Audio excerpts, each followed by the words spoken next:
you so much. Thanks for the really great introduction, Cliff, and thank you all so much for being here. I also want to start out by thanking the organizers, the Center for the Study of Men and Masculinities, Dr. Kimmel and Liz and Cliff, my own advisor, Mike Messner, for being really, really supportive of this project, and of course the groups that I worked with, my interviewees, for welcoming me and letting me be a part of their work. None of this would have been possible without all of those forces and factors. So my research, as Cliff mentioned, is on engaging men in what could be called feminist activism, anti-sexist activism. The word that I use most broadly is gender justice activism, so that includes folks who are also doing anti-queer bashing work, or there are other kinds of work that sometimes fold in with anti-sexist or feminist activism. So the broadest term I use is gender justice, and then they kind of scale down from there. So across the US we have groups like these ones, the National Organization for Men Against Sexism. This is actually me spending time with the Boston chapter when I lived there. My hair's a lot shorter in that picture than it is now. And so you can see there are all these other groups nationwide. I could have also done this research internationally in South Asia, in Latin America, in Europe, in Africa, but I was in Atlanta is where I ended up. So I came to this project, oh by the way, this is just my hat tip to Jon Stewart, The Daily Show, if anyone enjoys The Daily Show. I love when he does this with all the... So, these are the groups around the US, and part of how I came to the research project that I'm talking about today was actually with a previous research project where I worked with one of these groups. I was studying them to kind of try and improve their effectiveness. How do we get more guys engaged? How do we make sure that they're engaged in ways that are helpful, not harmful to women, and not harmful to feminism? And how do we kind of wrestle with some of the problems that keep coming up and hopefully find some solutions or at least some strategies around them?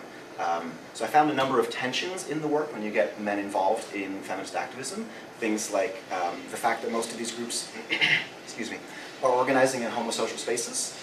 And as Dr. Kimmel actually points out, homosocial spaces have a tendency to reproduce male privilege. So that's kind of a problem. If nothing else, you are working against sexism and saying women can't join our group, right? Kind of a problem. Similarly, they're using male privilege on purpose in some cases, but some cases not so intentionally. So they're saying, well, if we go to these groups of football players, they're going to listen to us because we're guys. So that's very clearly male privilege, and a lot of the guys are aware of it. But there's still this sort of problem of, we're saying that everyone's voice should be counted equally, but they're listening to us more when we say that because we're men. And some of the guys are aware of that and really struggle with it, and some of the guys kind of weren't as aware of it, or didn't have as much trouble with it when they were aware of it. Oftentimes groups like this struggle to engage men from diverse communities, especially the ones in the research are often on college campuses. A lot of the ones nationally are on college campuses because of institutional support for them. But college campuses often tend to be predominantly white, middle class, at least in the US settings. And so a lot of these groups would have those kinds of populations and would struggle to try and engage other people. And even the ones that aren't on college campuses, there's this kind of continual struggle to engage men who aren't from the sort of upper middle class or middle class educated, white, presumably heterosexual, etc.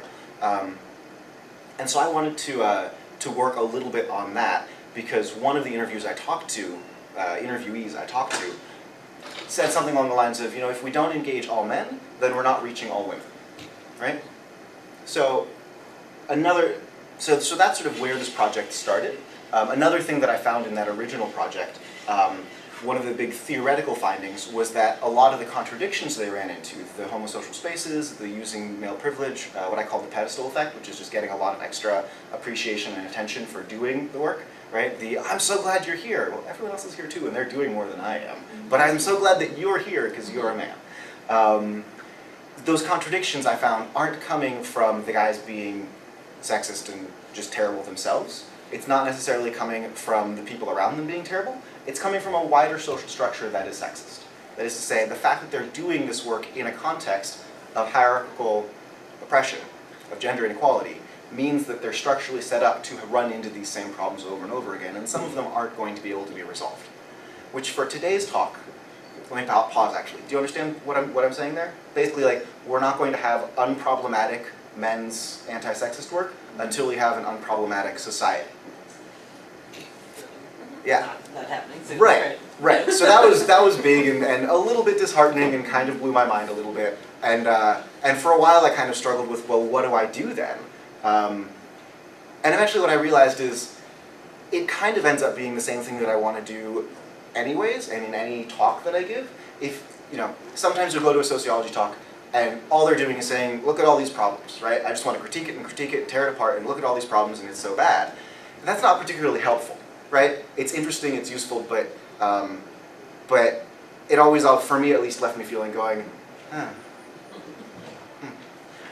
On the other hand, I also don't want to be, right? On the other hand, I also don't want to be saying, look at these guys, aren't they so amazing, it's so wonderful they're doing this, because that kind of reinstates all the same problems. So what I want to be doing instead, under this recognition that there isn't going to be such a thing as completely unproblematic men's anti-sexist work, is to say, let's see where the tendencies are. Let's see where the problems tend to be.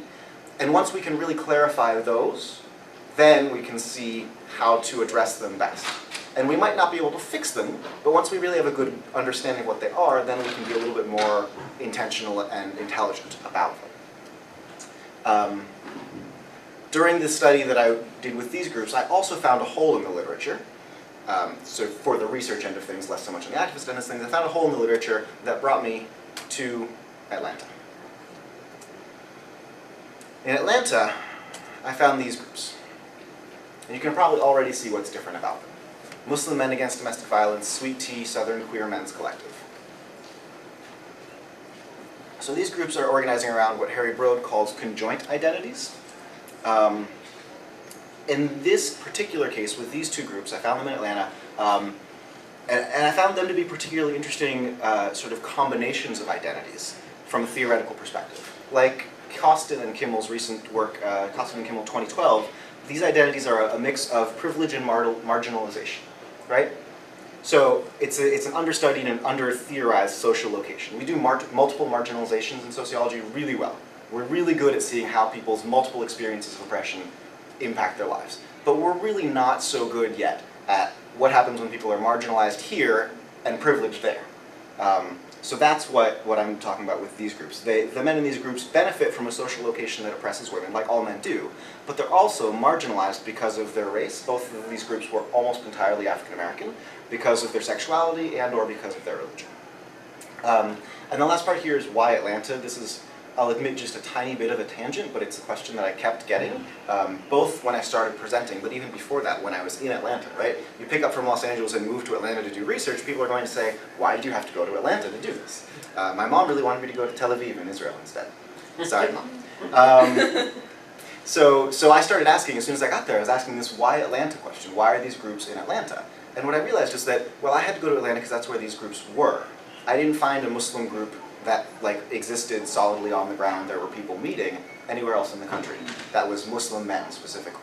I didn't find a queer group anywhere else in the country that was specifically queer. And by the way, there was also used to be a group called Black Men for the Eradication of Sexism out of Morehouse University. They were published in a book called Traps, published by Beverly Guy Sheftall and I forget her co-editor. So that group also existed in Atlanta. They've disappeared since then. But so I was asking this why Atlanta question.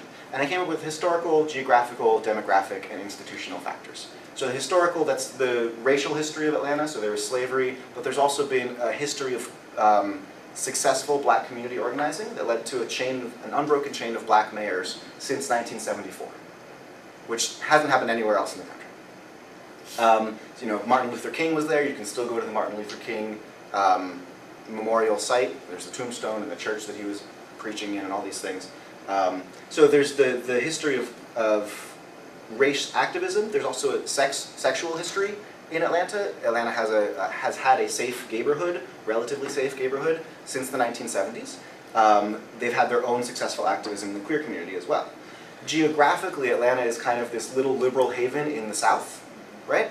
And so that means a couple of things. That means that anyone who's a minority, anyone who is progressive, anyone who's radical, anyone who just doesn't fit in at home, is probably going to go to Atlanta. And once they get there, they're going to look outside and go, all those people out there, I need to be scared, worried, something, right? They're going to have some feelings of, out there is not like me, and here in Atlanta I can find people like me. And mind you, that is true of sexual minorities, but it's also true of religious minorities, You need enough of a religious community to have a community center, to have a masjid, a mosque. And so one of my interviewees, Mark, actually gave me a really good quote for this. He said, "There's a lot of resistance to progressive thought. There's a lot of old conservative everything, and there's a lot of deep-rooted history. Everything from chattel slavery to burnings to it's such a checkered history and such a conservative place. But at the same time, my experience has been people work beyond a narrow framework because if we don't combine efforts, we won't get anywhere." So that's, I think, how the geography of Atlanta specifically plays into the formation of these groups and the ways they were organizing. Demographics was clearly an issue because if you don't have enough Muslims, if you don't have enough queer folk, you're not going to have groups for them. And more than just having enough people, they need to be sufficiently networked and sufficiently in a community there. And part of that also is those communities have to already have existing institutions. So Muslim Men Against Domestic Violence, their events were often held at masjids, Muslim community centers. And so those had to be there. Similarly, Sweet Tea, they did a coming out party when they finished writing this proclamation that they wrote. It was based on the Combahee River Collective. And they had the coming out party at Karis Books, which is a feminist bookstore that's been there since the 70s. There's also, Sweet Tea also had an event at the Auburn Avenue Research Library, which is an African-American research library, but they got their permission to be there through the Atlanta Queer Literary Festival. So that institution being there. And also HBCUs, historically black colleges and universities. Atlanta has the Atlanta University Center, Clark, Morehouse, and Spelman. So there's a lot of relatively resourced and intelligent and educated African American folk in one area, talking together and doing things together. And then the last smaller institutional thing that I feel like is worth mentioning is, there's the masjids and Karis Books and these things that are very clearly related to what the groups are doing, but there's also HBCUs not very clearly related, and even further away from what the groups are doing, the presence of the Atlanta airport.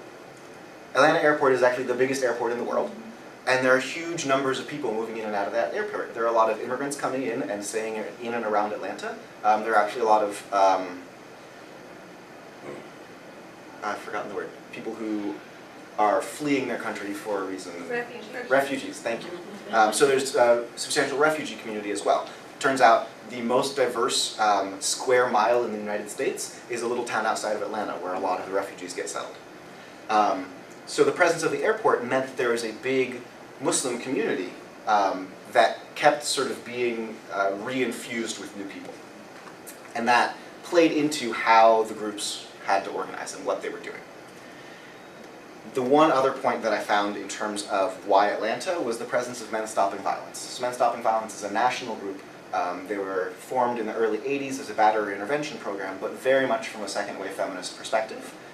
They started out just doing let's work with men, and then they realized we need to work with entire communities. So they have batters come in and do a little bit of the standard finding yourself, anger management kind of a thing, but then they also have them go out and work in their communities to create a little bit of low-level feminist change in the wider community, not just in the men as individuals. So they have also their sort of standard program is a 24-week educational program where they're talking about masculine socialization and how you use violent or aggressive behavior in your relationships, and that's kind of the standard one. But they also have an internship. And members from both of these groups went through the internship. And during the internship, it's sort of the advanced level where you're doing your own self-work, but you're also talking about what can you do out in the community, which meant that they were having a lot of resources, they were having a lot of conversations, they were picking up an analysis from Men Stopping Violence. But for the Muslim and the queer men, they were also getting this sense of alienation. My issues aren't being talked about here, my issues aren't being discussed, this isn't going to work for me. For the Muslim men, Saeed, one of the organizers of the group, told me, if I'm the only earner and my wife doesn't earn, then according to Men Stopping Violence's model, that's a controlling behavior. And yet in Islam, it's not that women can't work, there are plenty of women who work, but Islamically, my income is supposed to provide for myself and for my wife, and anything my wife earns is just for her. So am I exhibiting controlling behaviors, or are they controlling behaviors as defined by Men Stopping Violence? Because from an Islamic perspective, they're not controlling at all. So there's this tension between what does Men Stopping Violence say and what does Islam say. Similarly, Men Stopping Violence talks about gay and lesbian issues more than some of the Muslim men were comfortable with, and at least more than they felt like they could take back to their communities because it's considered haram. We don't talk about this, we don't do it, it doesn't exist. Which of course is problematic in its own ways, unrelated to today's talk. And then the other one that's similar to that is that Men Stopping Violence talked about live-in relationships, cohabiting, boyfriends and girlfriends. And that's another thing that they were saying, Muslims don't do that, we can't talk about it, this isn't going to work for us. So we need to form our own group with some of this analysis where we can take it to the Muslim community. And that's pretty much how Muslim Men Against Domestic Violence began. Sweet Tea, similarly, one of their founders went and did the internship.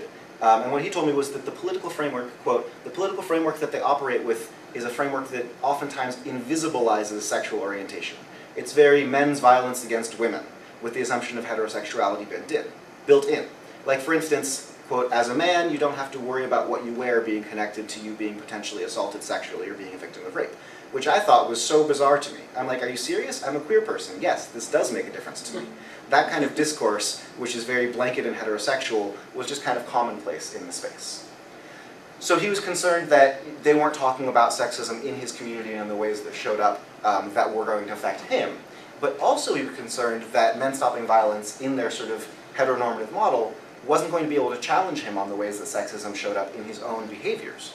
So in the quote for this one, there were a number of ways in which as a queer person I was embodying sexism in ways that that space wasn't able to hold me accountable to because it invisibilizes it. He made that word up, not me, or I would be able to say it more easily. And continuing the quote, and Men Stopping Violence is very representative of a lot of pro-feminist men's organizations. So they were feeling like, you know, we're not going to be able to get what we need from here, let's do our own work in this other group. So that's how the existence of Men Stopping Violence in Atlanta, and more broadly, how the existence of unmarked men's groups, the ones that aren't something men, but just men against, or men for, sort of helps shape and create these other groups, partially by providing an analysis and resources and support, but partially also by having a sense of alienation. So that was the background on sort of how I got there and what we're talking about and these sorts of things. Today's talk, well, my research question overall, more informally, is sort of what's going on with these groups, right? What's going on with MMADV, which is what I'll call them from now on, and Sweet Tea. Why do they form? Why are they necessary? What do they do differently? What do they have in common? What can we learn from them about men's work generally and about social structure and gender, these kinds of things? Today's talk is about pathways, and as you can kind of see in red, that's just where it fits into my dissertation structure. We already talked about why Atlanta. The literature review will do a little bit of why intersectionality, and then the pathways to engagement will be after that. My hope is that this research helps us engage more diverse men in anti-sexist work. So I'm going to consider today's talk a success if afterwards you have a sense of the importance of intersectionality in engaging men, some ways that intersecting identities shape how men get involved in gender justice work, and maybe some ideas about how to get more diverse engagement from men in your local communities or organizations or women's studies department, whatever it is. That's what's going to be on the quiz afterwards. Bonus points if you're also interested in reading the rest of the dissertation or hiring me or helping me out on the job market, anything like that. So really quickly, the outline, this is what we'll be talking about, literature review on men's pathways to engagement and intersectionality, how I did the research, some of the data, and how these men were getting involved, and then conclusions and questions. I'm going to keep going back and forth on how these two groups differ from the men who are already represented in the literature, so we need to know something about the men who are represented in the literature. The literature so far has been unintentionally, but pretty much about straight white men's engagements. A lot of it has to do with college student groups, so again, the problem of sample selection on college campuses, but also just the standard problem of whenever you have a relatively new research field, people kind of forget that you can't talk about unitary categories in any meaningful way, and that your results may differ depending on who you're talking about. So the increasing consensus has been that we have to have men involved to push feminist projects further than they are now. And the big long string of citations is my way of saying, I hope we're all on the same page there, and let's take the next step afterwards. So the three studies that I'm citing after that, these are not, I don't like these, I'm picking on them. I actually think these are fantastic studies, and Tristan Bridges is one of my favorite people. So this is not, I think they're bad. This is just the ones that were most easy to show quotes from that represented how other men get left out of the research. So Bridges, he did a really great study of walk a mile in her shoes marches. I think he went to 3 marches, but in each of them, pretty much everybody he saw there was white. Coulter was studying boys in high school in Canada. All of them identified as heterosexual, and 9 were white. Casey and Smith interviewed 27 men. They were doing a pathway analysis, and that's what I'm going to talk about more today. What is the path that men take to get involved? For them, 26 were white. Sexuality was something they never talked about. And they actually themselves described a glaring gap in both the findings presented here and the research more generally about men as anti-violence allies around intersectionality. So let's talk a little bit more about Casey and Smith. This is the pathway model that they came up with. And I hope that the camera can still see me if I stand up. So Casey and Smith 2010, they say that men start out up here with a sensitizing experience. I'll tell you a little bit more about what each of these mean, but I want to give you a sense of what the overall project looks like. And so the sensitizing experience is just something that makes you think this matters, right? I can care about this. Oftentimes it's disclosure or witness to violence, some sort of pre-existing social justice consciousness, learning opportunity, women's studies class, something like that. From there you go either to an opportunity experience, someone asks you to get involved or you have an opportunity to get involved, or a shift in meaning, which is something changes in the way you think about gender, violence, society, these kinds of things. They broke these up into 3 kinds: being compelled to action, being changing worldview, or joining with others. And then often you go from one of these to the other and you end up as an anti-violence activist in some way, some kind of an ally. So again, this is necessarily a simplification of a really much longer and really good article. It's a really nice pathways article. So they argue that men's engagement is a long-term process. It begins with the sensitizing experience, which, like I said, it's the disclosure oftentimes of domestic or sexual violence. It's witnessing it themselves, specific learning opportunities, close relationships with women. Those are the kinds of things that they were seeing. The engagement opportunities, oftentimes that was someone asking them to get involved, but sometimes it was also, I was working on a master's in social work, I needed to do an internship, and there was a domestic violence shelter willing to take me on, something like that. And the changes in gendered meanings, the quote is a deep shift in their thinking about their own experiences or behavior, or in the level of comprehension of the ongoing vulnerability of women. And sorry, it ran off the end when we shifted formats. So I want you to get a sense of what these 3 are: the sensitizing experience, engagement opportunity, and changes in gendered meanings, because those are categories that I'm going to keep coming back to. That's why I was explaining them so fully and kind of hammering on them a little bit. Moving on from there, the literature on intersectionality. Intersectionality, it's a conceptualization of difference that not only means we can't speak of categories like women, gays, the working class as a unified group with similar experience. It also means that each axis of difference, race, class, sexuality, etc., is experienced differently based on the other ones. The classic in the sociological literature and women's studies is African American women. They experience racism differently than African American men. They experience sexism differently than white women. And so therefore, in anti-racist groups, often their concerns are overlooked. And in anti-sexist groups, often their concerns are overlooked. And so they had to come up with this intersectionality idea, in part to explain that and get people to pay attention to it. So for this particular research, intersectionality is useful because it calls into question any claims about men as a unitary category, right? So if it is harmful and inaccurate to make universalizing claims about women's experiences without regard to race, class, sexuality, etc., then it follows that making similarly overgeneral claims about men would be similarly accurate and detrimental. Which then leads to our hypotheses. Intersectionality suggests that ally work will look differently depending on men's social location. For today, we're talking specifically about pathways. In the rest of the dissertation, I also talk about what the men get out of being involved, how they get involved, how they think about things, what they're actually doing, the challenges they face, all of these different parts.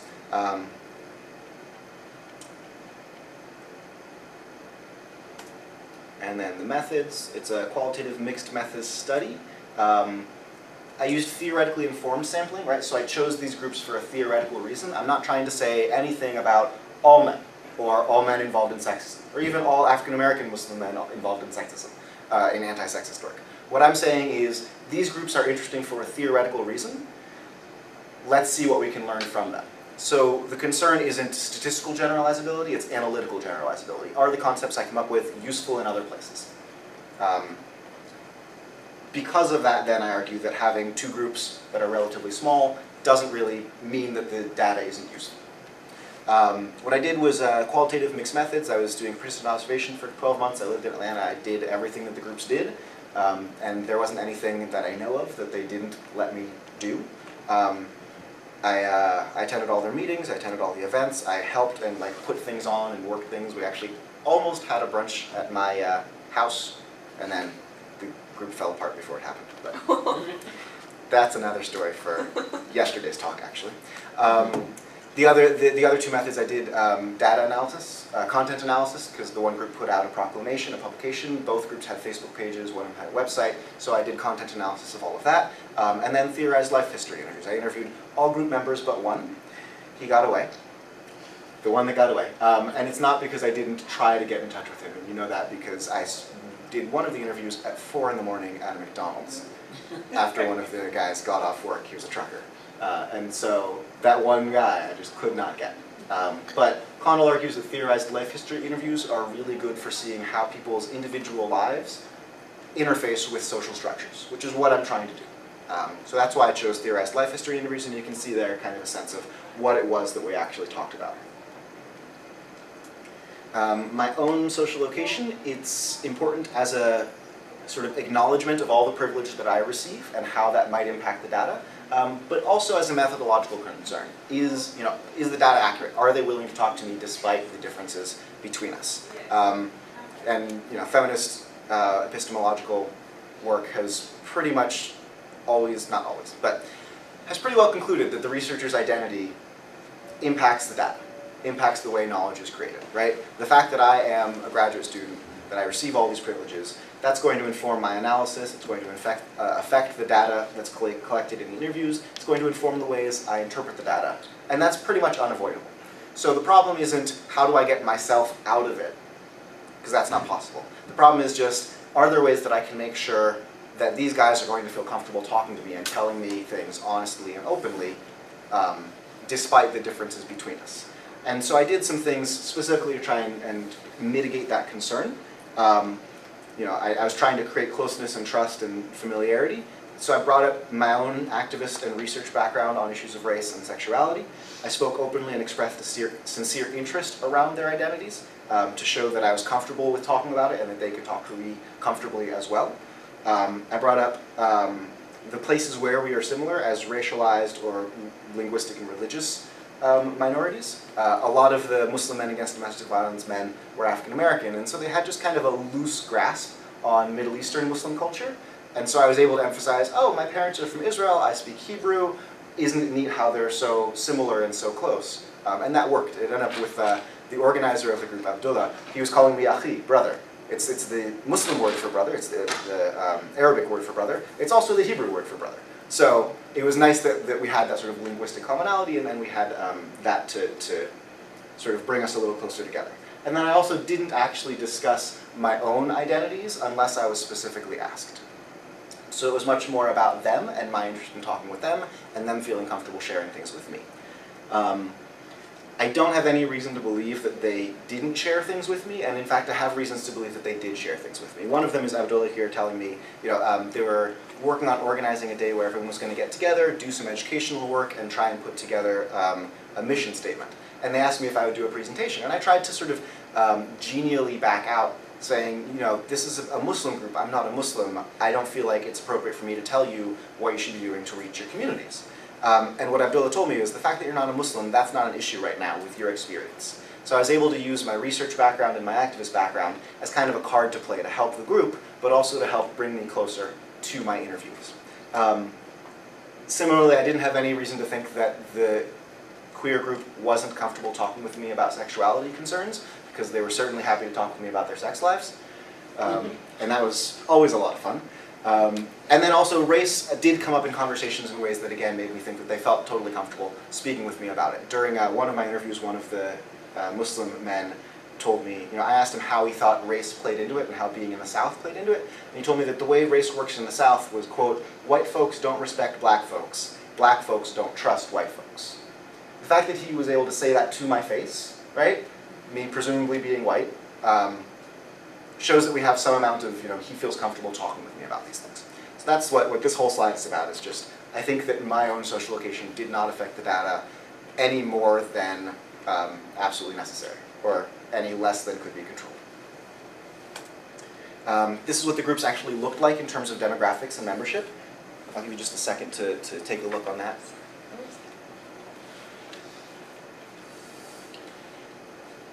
So both groups are small grassroots organizations, both are majority black.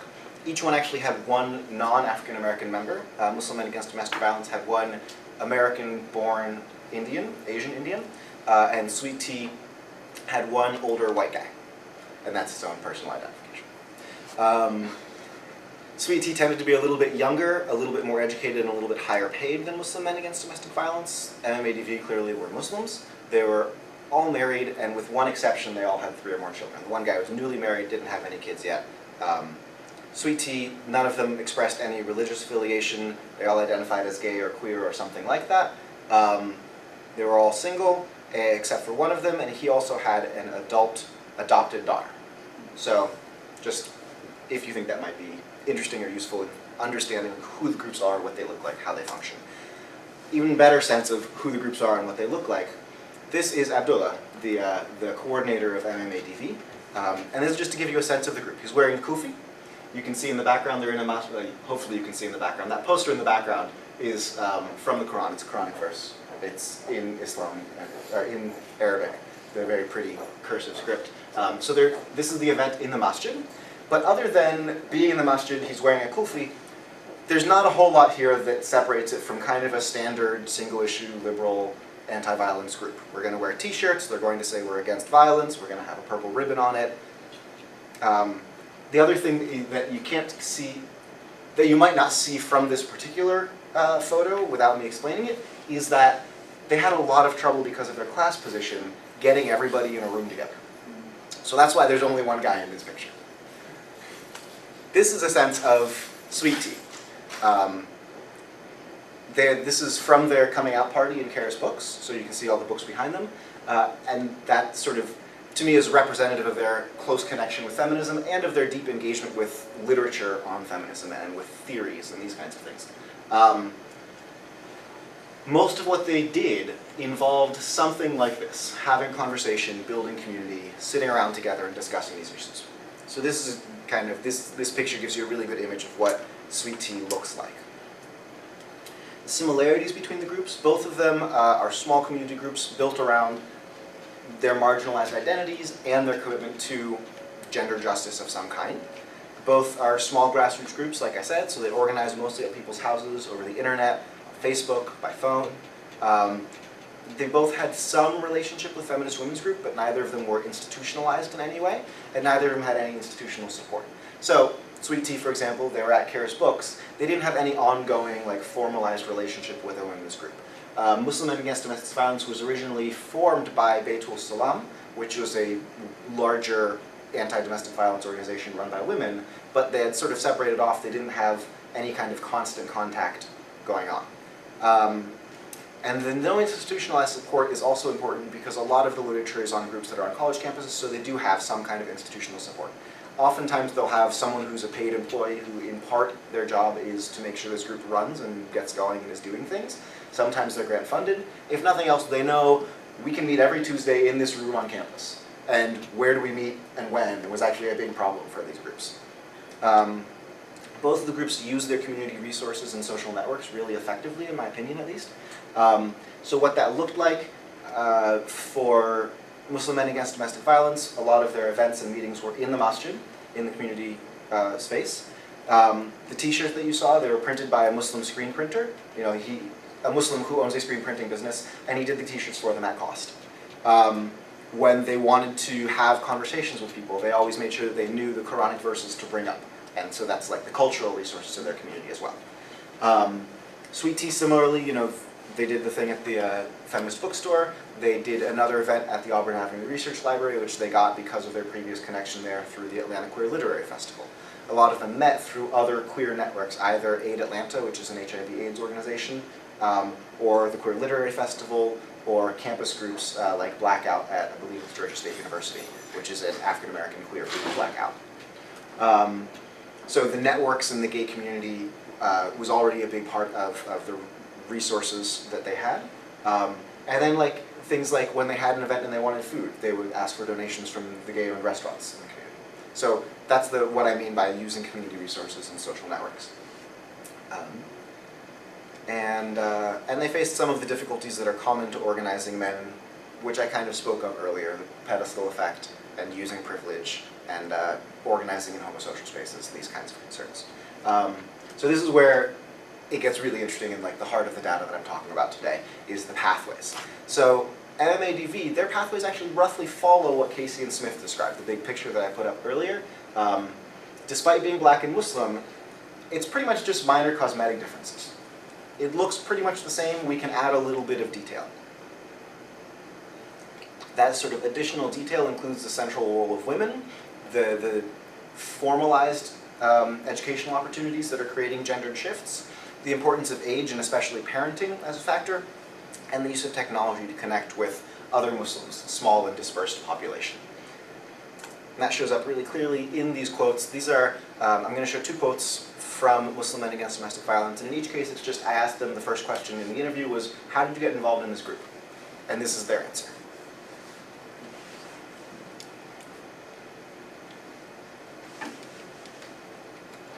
So the parts in bold are parts that specifically link up with the themes that I mentioned.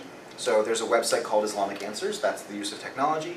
And he found there were a lot of women writing in about domestic violence. So he needed to hear women talking about it before he could see that it mattered and before he wanted to get involved. That was his sensitizing experience, is working on this website. He also said, because I have all daughters, this is quick with me, so that's the parenting and the age important in it, but also that's the women are an important part of this. And then he said, maybe I need some training, and that's when I found Men Stopping Violence. I did a 6-month course, so that's the formalized educational opportunity. And the change in gendered meanings is when he says, it was a big eye-opener for me, it changed how I spoke to and treated my wife. So you can see all those themes coming up really clearly in Walid's story. They also come up in Saeed's story. This is the guy who had been running the group before I got to Atlanta. And he told me, I actually got into this work because a friend of his who had been in an abusive relationship, a female friend of his. So that's the sensitizing experience. That's how he started caring about it. And then the opportunity experience was when another woman, Anjali, who runs the South Asian Community Organization, she calls one day and she's like, Saeed, we need more Indian men, more Desi men to do this work in the community. So women are specifically inviting them to get involved. Again, he goes to the internship program at Men Stopping Violence, that's the formalized educational opportunity. And at the end he says, I don't think any other experience has changed me more than my involvement in Men Stopping Violence. So big shift in gendered meanings, yeah?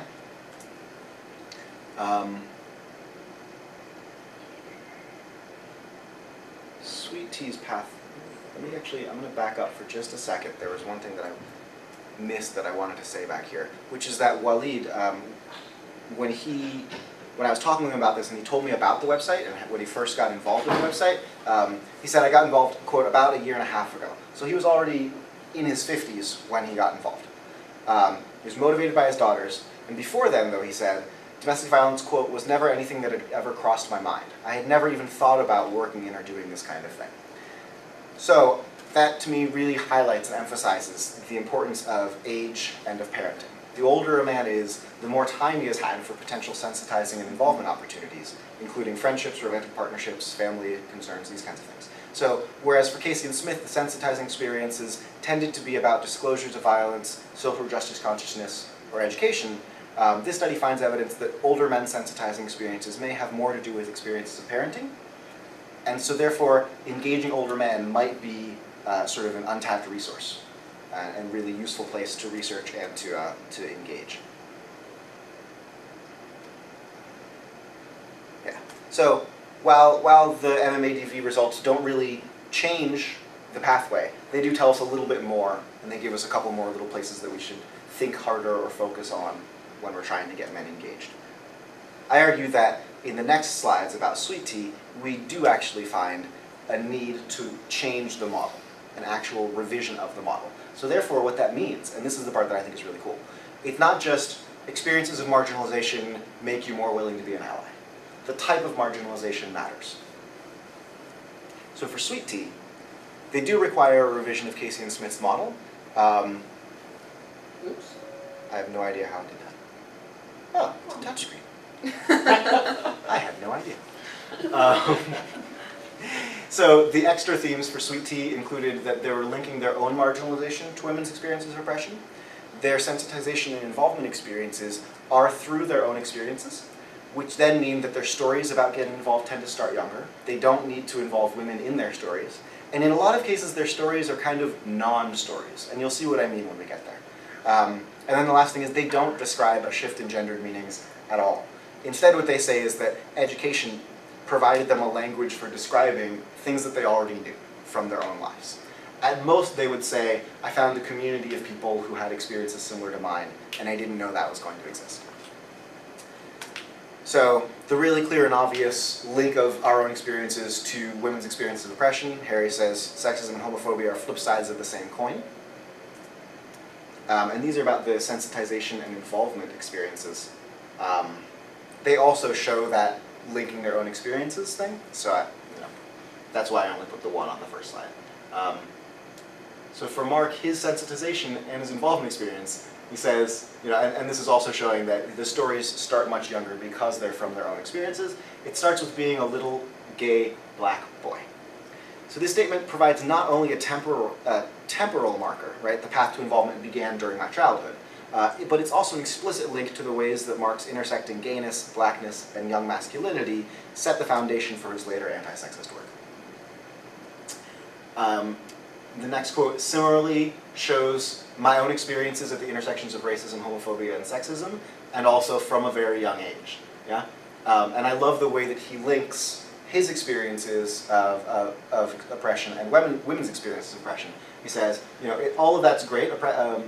We can have these conversations about systems of oppression, patriarchy, compulsory heteronormativity. All of that's great, but it's also about the young boy who wants to play with Barbies being called a sissy boy on the playground. Those are all cut from the same cloth.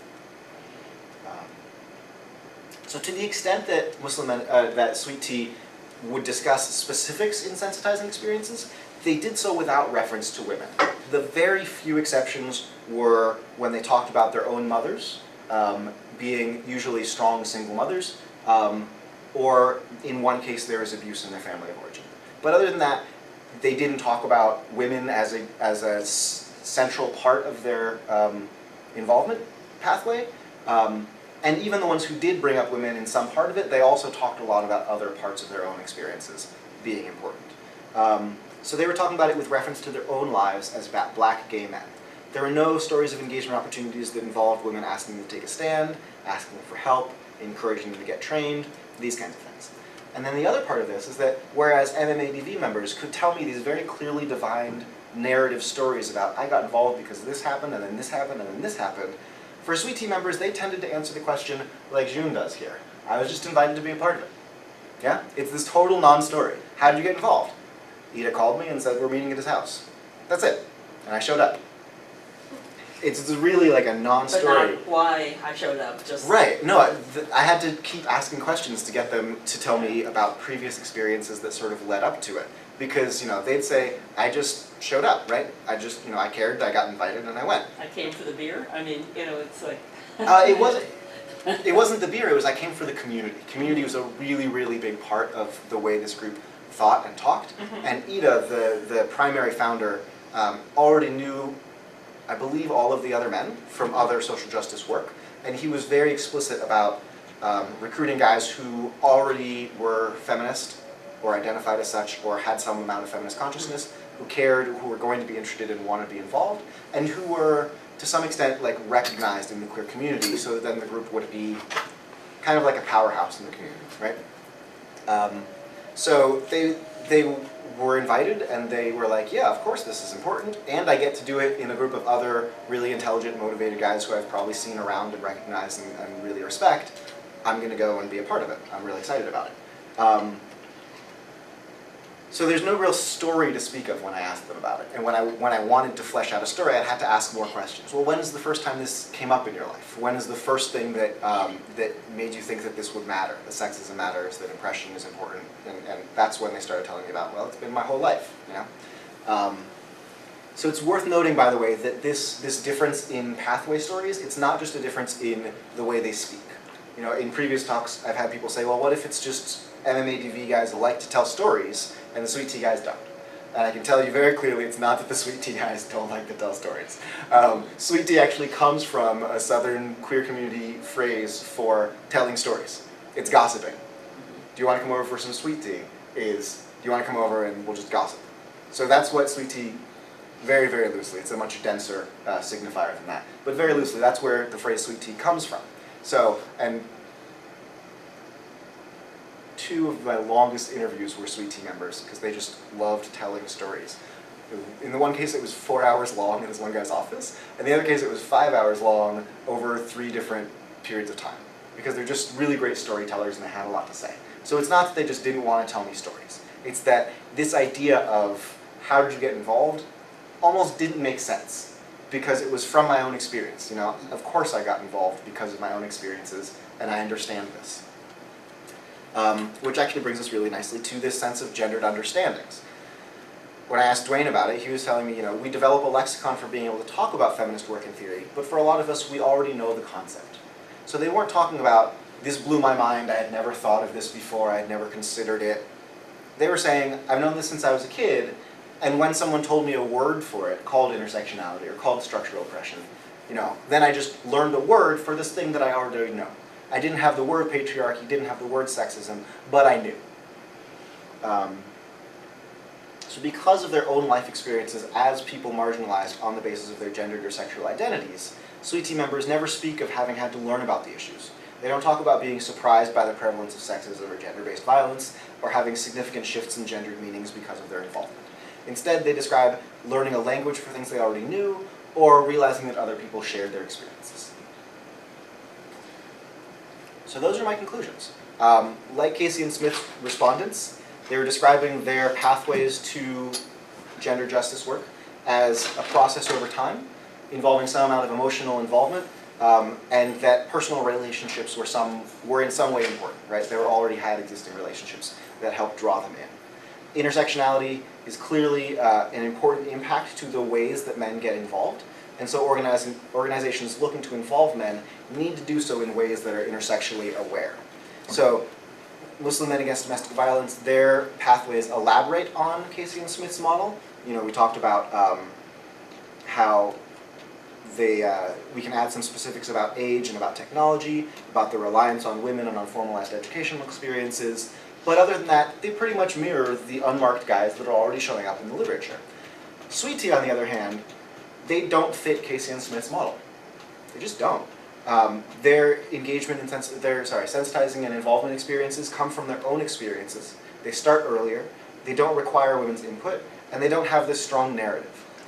And so I would argue then that, again, what that means is that it's not just marginalization helps people become allies. People having experiences of oppression will then want to become involved in anti-oppression groups that benefit other people. The type of marginalization matters. I suggest that future research looks at this in other ways and in other places because of the limitations of my own research, right? I only worked with these 2 groups in Atlanta. I was doing this to see if the problems that I saw in the unmarked groups show up in other groups that are more diverse, right? So whether it's a problem when educated white young men get involved or whether it's a problem when men get involved. So what I can find from working with these 2 groups is some of the problems seem to be problems when men get involved in the US. So cross-cultural research would be really useful and really important to see if those are about hierarchical structures of inequality anywhere, or if there's also some part of it is about US culture or structures here. It'd be important to do some similar studies with marginalized men in unmarked groups, right? So what does it look like to be an African-American Muslim man in Men Stopping Violence? Just your unmarked campus college group. And then also it's worth noting that evaluation studies, there are a lot of evaluation studies saying, does this presentation we give to a group of guys help them understand that consent is important and these kinds of behaviors are sexual assault? Those kinds of evaluation studies also have almost entirely happened on college campuses. In part because that's where a lot of those talks are happening, but in part because that's where it's easy to do an evaluation study.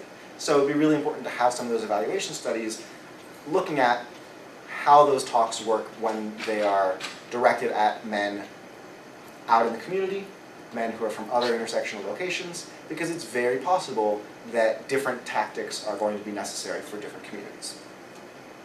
So in conclusion, scholars and activists interested in engaging men would benefit from an intersectional perspective, and hopefully this research helps us engage those men more effectively.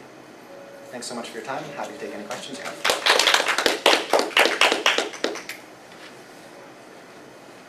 Yeah. Okay, so I have a question about the men in sweet tea.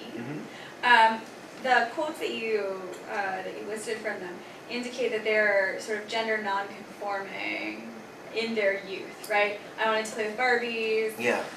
I'm wondering about gay men who conform to traditional notions of masculinity, who are super athletic and big, and is it that sense of gender nonconformity that gives them a way to identify with women's oppression? It makes it a gender oppression Right. for them too. Right.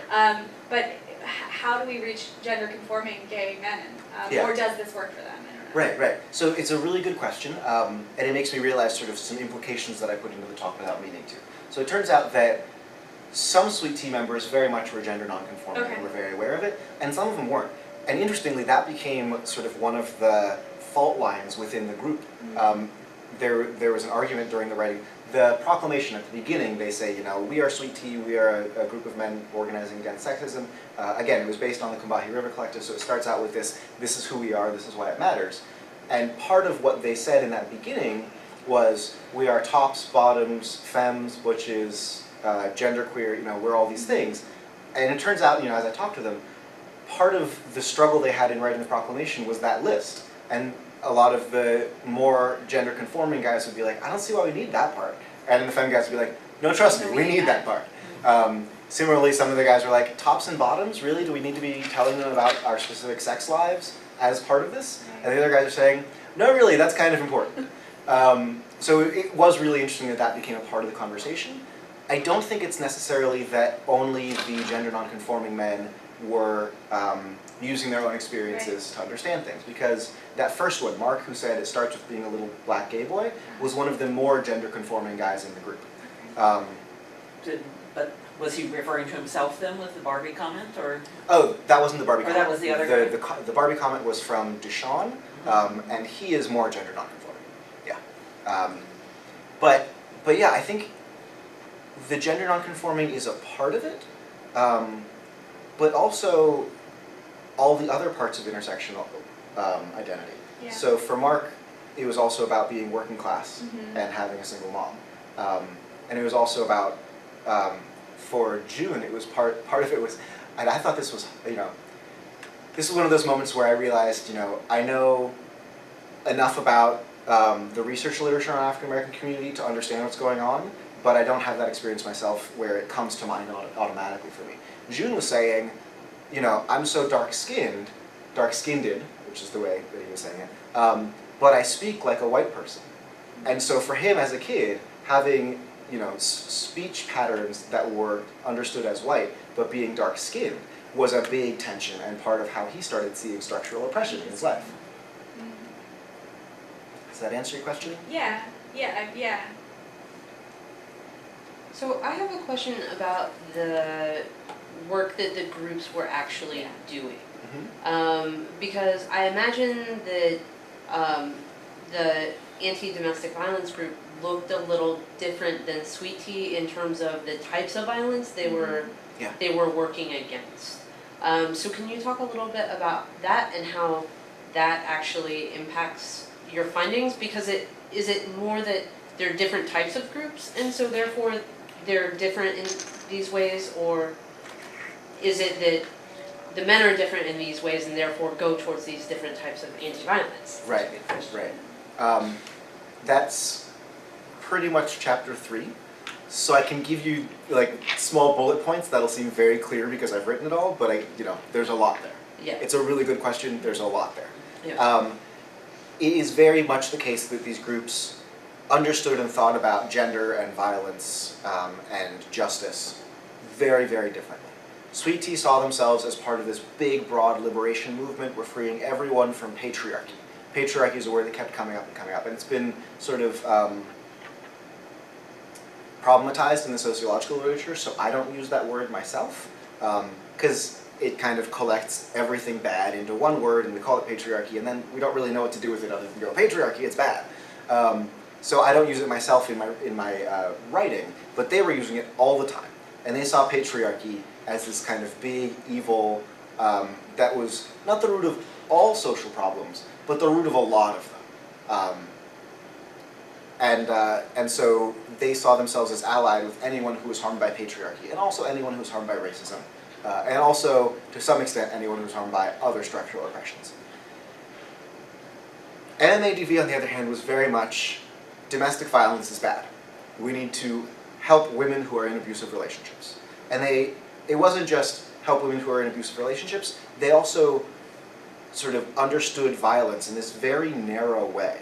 So, whereas Sweet Tea would say, you know, we're talking about this whole spectrum of violence, which also includes men speaking over women, like gay men in queer organizations taking leadership roles and speaking over women who actually knew more and cared more about the topics than them.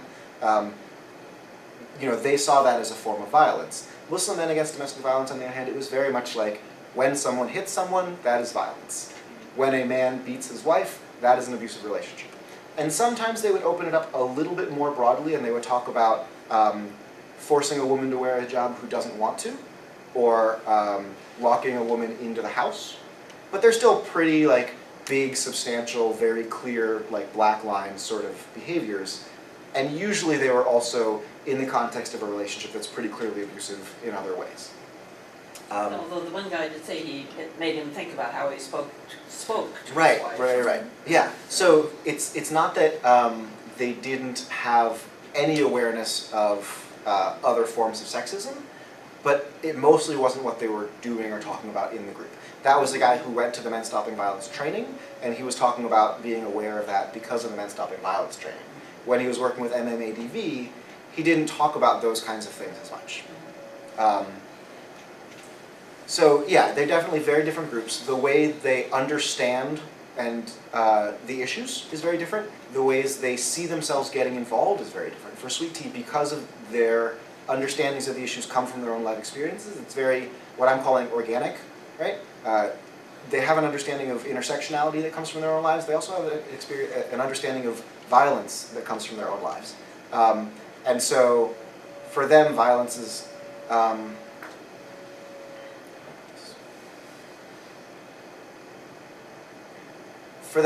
something that violence and sexism and that whole broad category is something that they are impacted by and they have an independent right to care about. So they want to be accountable to women and have relationships with them, but they don't feel like they need women watching them and checking them and making sure that what they're doing is right and that they're on the right path, because they know the path from their own experiences. At least that's their interpretation of it. MMADV, on the other hand, they saw themselves as, we're here to help women. This is a women's problem, and we're going to help however we can. So when women tell us what they need us to help with, we'll do it. So very, very different understandings of what that does. And I do think that those are shaped by who they are in their intersectional social locations. Again, because of Sweet Tea's organic understanding of intersectionality, that's going to shape everyone's my ally, all of this is violence. It's very broad and organic. Muslim men against domestic violence, for them, it's very much like, you know, this is their issue, and I'm just going to help when I can, when it's really, really bad. So this is sort of a slightly zoomed out sort of question, which is that when you look at some of the large nonprofits that do this work with men and boys, do you see any that are doing this gender justice work intersectionality well, intersectionally well? Right. Or is sort of a segregated movement for men and boys and gender justice?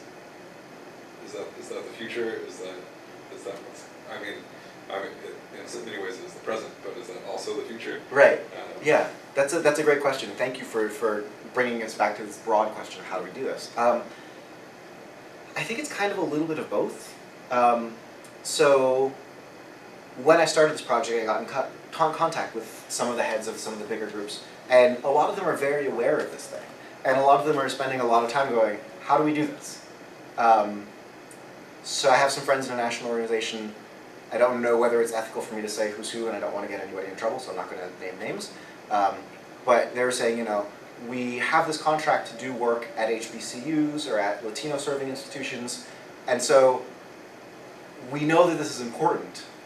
We're still kind of struggling with how to do it.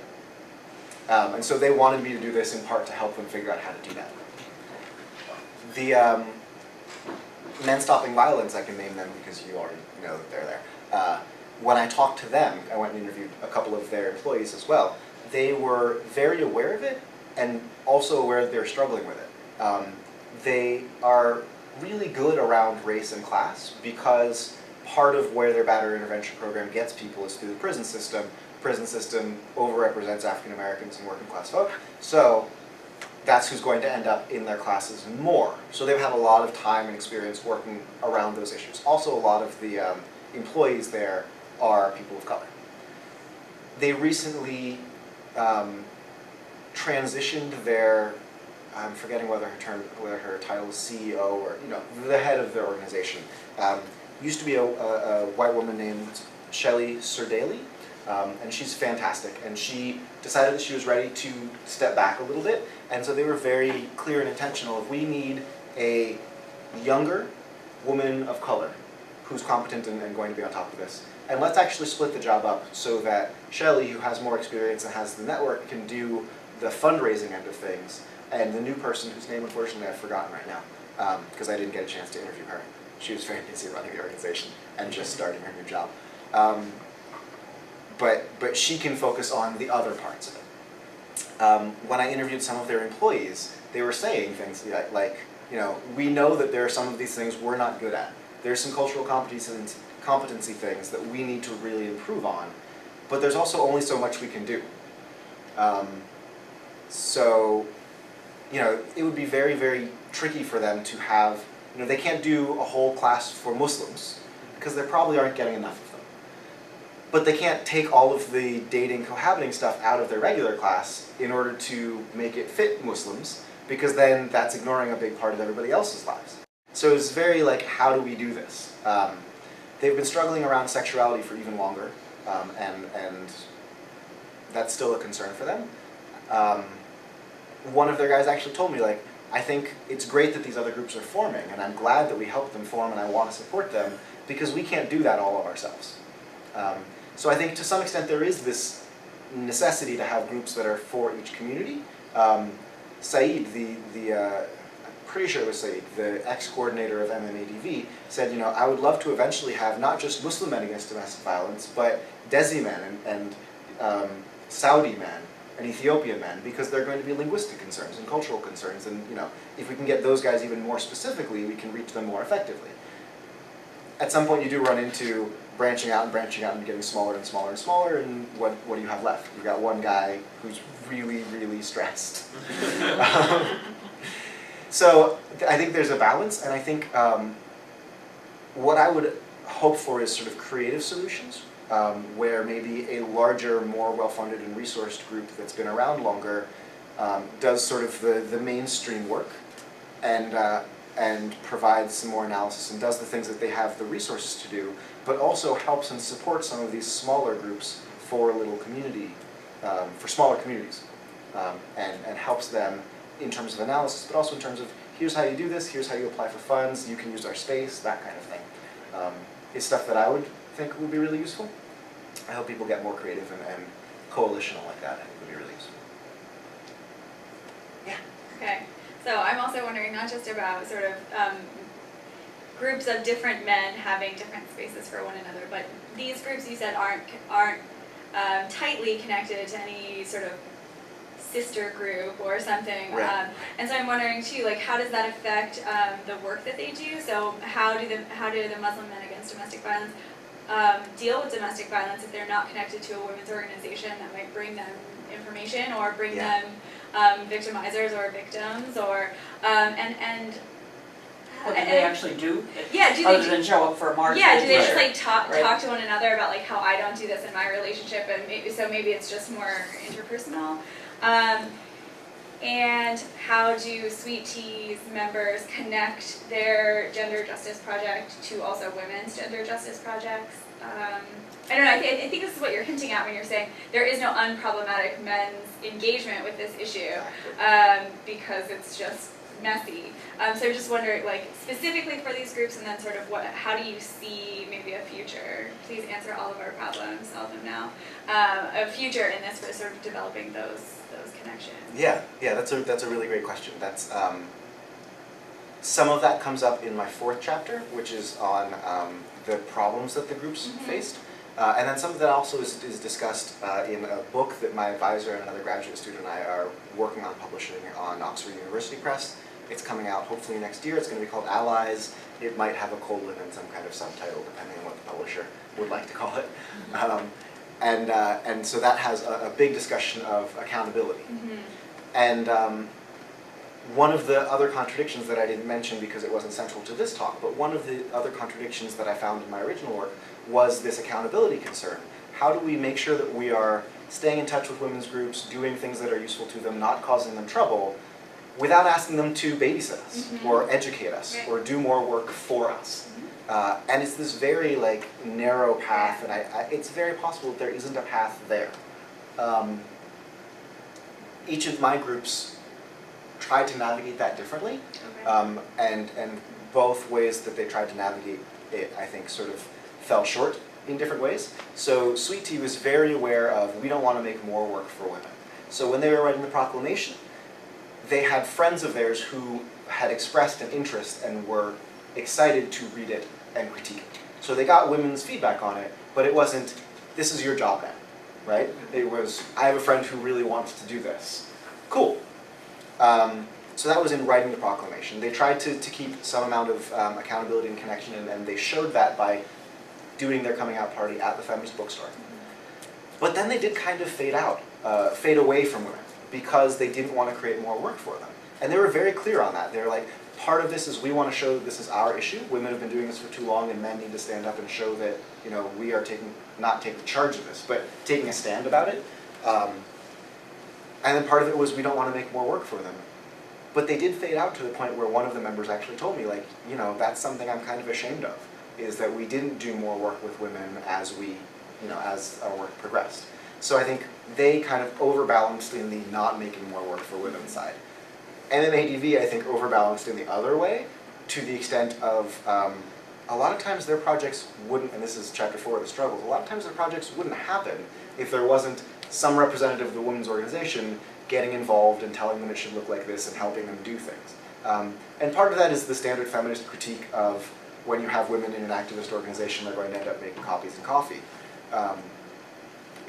But part of it was also they just felt like they weren't entirely sure what they were doing was right, and they wanted to make sure they didn't screw anything up. So they just didn't do a lot. That also runs into a bigger concern about they were trying to organize in a very small community with very few resources. So the fact that they're working class, the fact that the Muslim community was very small and mostly working class, they didn't have a lot of resources. They oftentimes didn't have a lot of meetings because I'd get a text message half an hour before a meeting saying, they put another stop on my route today, I'm not going to be able to make the meeting, maybe we can do a phone call next week. Life of a trucker. Right. One member, his daughter, or his wife had a baby, so he had a daughter. He used up all of his vacation days when his daughter was born. He couldn't take a day off to come to the meeting. So they had a lot of those kinds of concerns, and that combined with the fact that they were mostly organizing Muslim men against domestic violence, so we're only talking about Muslims and mostly African American Muslims, whereas Sweet Tea was we're going to talk to anyone who faces oppression in this very broad way. It meant that they were constantly struggling for resources, and a lot of things didn't get done. And the things that did get done tended to be the things where women were a really integral part of the project. What were some of the things that did get done? The t-shirts happened, which they were really excited about. They also, the biggest thing and the most regular thing was public talks of various kinds. So Saeed, the one guy who I quoted a couple of times, he had been the coordinator previously. When he was in charge, he took a different organizing style than Abdullah did. Saeed did a lot of, he was an academic, so he did a lot of, I'll go to a masjid and give a talk on domestic violence in the Muslim community. And why, where in the Quran it says that this is unacceptable and what do we do about it and these kinds of things. It ended up being a very small group. It was him and some people sometimes helping him. But he did a lot of these talks and he did them all over the country. And as far as I can tell, they went really well. That was before I actually was in the field. But as far as I can tell, they went really well and were both effective and engaging. Once Abdullah took over, it was a larger group trying to do a lot more things, and a lot more things fell through the cracks. So they did a Purple Hijab Day in coordination with Beitul Salam, and that was where he was selling the T-shirts. It was a men and women separated in the space. They had some speakers. It was on a Friday, so all of the Muslim community has to come for prayers on Friday. And so they did it sort of sandwiching that in hopes that people would come early, see some of the talk, do the prayers, see some more of the talks. It worked in some ways. They also tried to give ktubas, which is the talks themselves on that Friday meeting. So they would try and either give some of those talks themselves about these issues or get the imam at the masjid to talk about domestic violence during one of his talks. Saeed had bumper stickers made that said, "The Prophet Muhammad never beat his wife, so why do you?" He was really excited about those as conversation starters and powerful sort of messaging. And then the other thing that I found really interesting and really useful that they did manage to accomplish was they did fundraising in a way that I think would, I don't want to say it would only work in the Muslim community, but definitely worked for them because they were in the Muslim community. So one of the 5 pillars of Islam is giving money, giving a certain proportion based on how much saved wealth you have to other Muslims who are less fortunate. You could almost call it giving alms, right? Only it's required and it's a particular percentage and it's one of the 5 pillars, so central foundation of Islam. And so what they did is whenever they had a woman who needed a place to stay, a woman who was leaving an abusive relationship and needed somewhere to be, they'd send out a text message to everyone they know and say, "This is the situation we have going on, we need to raise this much money, and then we can put her up in a hotel. If we don't, we're going to have to send her to a shelter where she's going to be with the kufr, the non-Muslims, and we don't want to send her there. Can you help us out? Assalamu alaikum." And every time it was followed up with, usually the next day, but it would be followed up with, "Takbir, yay, Allah is great. Money We did it. given, right? Yeah, we did it. We managed to do it. We got all the money we needed. She's safe, and thank you all so much for your participation." Yeah, so that's another thing that they were able to do effectively. That did come in part because of their connections with the women's group, because the women's group were probably the ones who the woman contacted and said, "Hey, I need help." And then Kulthum, the coordinator of Beitul Salam, would probably contact Muslim and against Asfan and say, "Hey, can y'all help us bring some money in for this woman?" And what about Sweet Tea? What did they do? I mean, if you checked off their Yeah, successes. So for them it was much less about helping women and much more about building community. Not that they don't want to be helpful to women, but for MMADV it was very much like, this is women's issues and we are helping. For Sweet Tea it was much more about building a community and critiquing sexism in the queer communities. So they started out having meetings around, with these 8 core members. They were intentionally modeled off of feminist consciousness raising groups, and they were discussing how sexism shows up in gay men's community, how gay men still have privilege, and they worked on writing this proclamation based on the Combahee River Collective. They put it online. They had a website where they all introduced themselves. They created a reading list. These are things that we think are really important and everyone should know. They occasionally did a little bit of blogging on there, and they did the coming out party. From there, they kept doing smaller events where they would get gay men together to talk about sexism. They would have activities about privilege, and they would try and keep the conversation going. It was very much about having conversations, educating people, building community. At some point, they got enough of a name where people would ask them to come give talks. So they would do talks. A couple of members would go and do a talk in a women's studies class or something like that. And then one of the problems, and this is the talk I gave yesterday, this is part of chapter 4, that they faced is that because they had this organic understanding of intersectionality from their own experience, because they see patriarchy as the enemy and all oppressions are related, everyone is allies, they would always say things like, no one is free until everyone's free. That was a big thing that kept coming up. So because that was the way they were understanding things, they kind of got pulled apart, right? They got involved in everybody else's concerns to the point where they kind of lost their focus on sexism in gay men's communities. And in the other talk that I gave yesterday, I show a timeline of their events. And it's really like astoundingly clear when you see it. The first year is working on the proclamation and putting it together and publicizing it. And after that, it's the coming out party, a couple of these events that are called things like Queers, Flapjacks, and Queers, Coffee, Flapjacks, and Feminism, a brunch about feminist gay men, right? Something like that. And then very slowly they started doing other things. They did a fundraiser for the queer community in Haiti after the earthquake, which, you know, it's very much still connected to queerness, but we kind of lose the focus on anti-sexist work.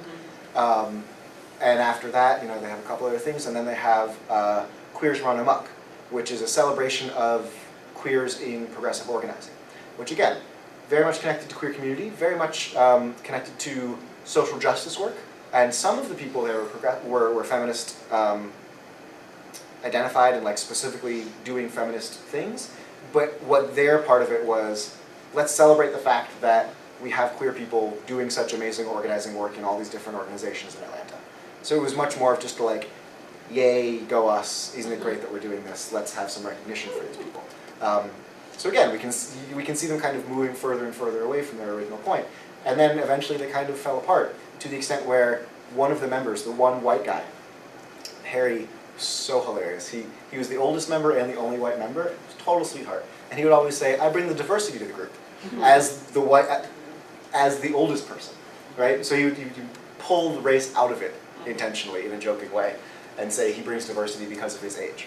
And so Harry, near the end of the group, actually said, hey guys, I think this might not be the group that it started as, and I think that the best thing to do might be for me to step out and for this to become the African-American gay group in Atlanta, right?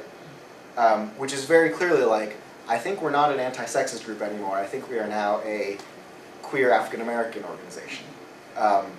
So I think that I need to just back out and let you be that. And everybody else was like, no, no, no, we love you, you're not allowed to leave, we need you here. But it really showed that they were kind of going, what is it that we're doing now? And then that was pretty much the end of the group at that point. Good question, thank you. So, all right, one last question, I think people are trickling out. So these groups are both groups are all male groups. Do you give some thoughts about mixed sex groups and whether they are basically hopeless, or or which way should, if you were giving money, who would you give money to? Let's put it that way. Right.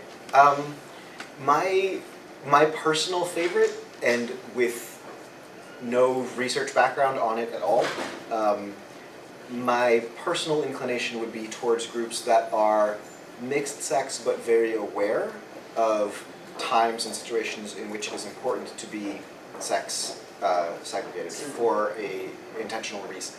I think it is, second wave feminism has taught us that there are really useful and important times for women to be in women-only spaces. And there's more discussions being had now about what women-only spaces should mean, but I think there are times when that's important and when it's useful. Similarly, these guys were saying the homosocial spaces problem is a problem, but they were doing it for intentional reasons, especially Sweet Tea. They were very clear, like, we needed this to be a men's group so that we could have these kinds of conversations, so that women didn't have to put up with us when we're still struggling through some of these problems, so that we could show that this is a men's issue also, right? This matters to us. We have these very concrete and strategic reasons to be a men's organization. And so I think that it makes sense to have the group that I talked to yesterday at Fordham. They have the Women's Empowerment Group, and they have I want to say it's the Men's Coalition as a part of it, right? And so the men's group organizes separately one time a week, and then comes back and talks to them and says, this is what we did, what can we help you with, how can we assist in what you're doing, and here's our input on what women's empowerment as a whole is doing. And I think that sense of like groups that work together but are part of the same group but are intentionally moving away from each other sometimes is useful. Thank you all so much. Thank Have a lot of you. fun. Thank you.